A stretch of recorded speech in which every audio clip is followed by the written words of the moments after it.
It is very easy to become numb to media bias these days, so the Ingram Angle is keeping track of the worst offenders of the year. Joining me now is Kurt Schlichter, townhall.com senior columnist, and Harmeet Dillon, CEO at the Center for American Liberty and RNC National Committee woman for California. You guys, let's begin with what the media said about Kyle Rittenhouse. In Wisconsin, you have Rittenhouse, a white teenager who crossed state lines with an AR-15 style rifle. He crossed state lines with an AR-15, threw himself in the middle of all this, and started shooting people. Yeah, but Kurt, there's this little thing about how he actually did not cross state lines with an AR-15. I love how they're stunned about all of this, that Americans actually cross state lines, although he didn't. That Americans actually have AR-15s, which they do. I shot one myself this week. And how they're stunned. Stunned, I say, that an American might defend himself against, for example, a convicted child rapist. The media's a little bit out of touch, just a hair, as the jury said unequivocally. I mean, Harmeet, they really slandered this poor kid. It was just disgusting what they did to him. Oh, absolutely. And that was just one of the many lies that the media told repeatedly. And then they never went back and corrected it. So I don't know where Kyle goes to get his reputation back, but I suspect we're going to hear more about that in coming months. Well, hopefully he sues the pants off of them. And I think you could probably offer some pretty good advice on that. So I also want to turn to the Virginia governor's race. The media says there's only one reason that Glenn Youngkin won. Watch. Glenn Youngkin played the race card for a reason, because he knows it works on certain white voters. He did stoke white grievance politics to mobilize the Republican base. Some Republican candidates are perfectly willing to use race as a motivating factor for their base. Yeah, Harmeet, it obviously had nothing to do with Terry McAuliffe insulting parents or the Dems failing agenda.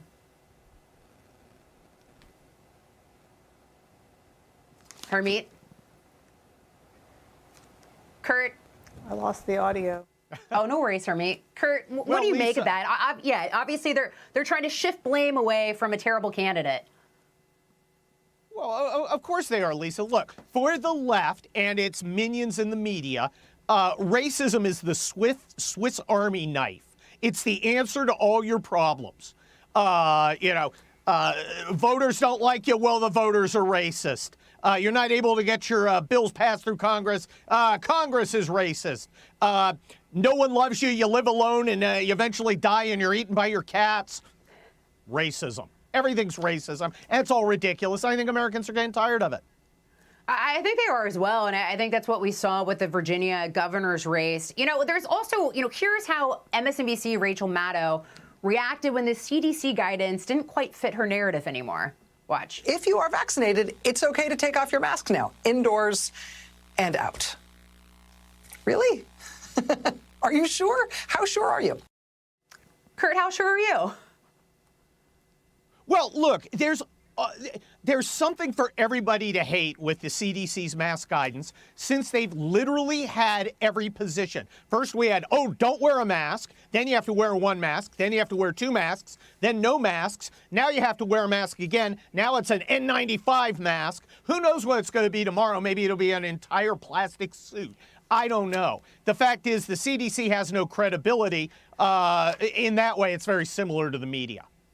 Yeah, Harmeet, we've got you back now. What do you make about all this flip-flopping from the CDC, all these different things we've heard from media figures as well? Everyone's been all over the map about pretty much everything.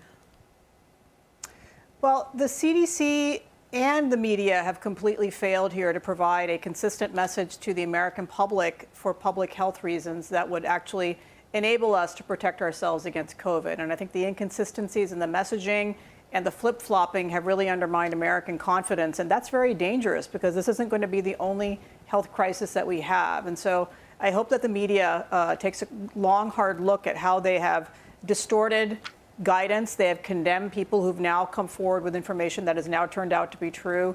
And they have actually even turned on the CDC at times. So they really need to take a look at whether they've made the situation worse in America by providing inconsistent and wrong information to the American public regularly. Good point. You know, and a top issue for parents everywhere this year in 2021 was critical race theory being taught in our schools. But here's what the media wants you to think about that.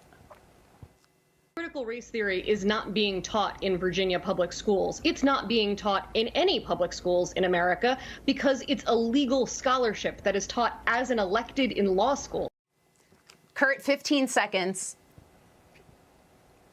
Critical race theory is not being taught. It's also essential that it be taught all at the same time. Again, it's the solution to every problem. Just lie. That's what the media does. Hermit, 15 seconds to you too as well, my friend. Yeah, absolutely. Critical race theory is the latest label for a package of propaganda, including about gender and transgender issues that's being force-fed to our children. It is absolutely true. It needs to come to an end. Well done. Thank you both, and Happy New Year. Hey, Sean Hannity here. Hey, click here to subscribe to Fox News YouTube page and catch our hottest interviews and most compelling analysis. You will not get it anywhere else.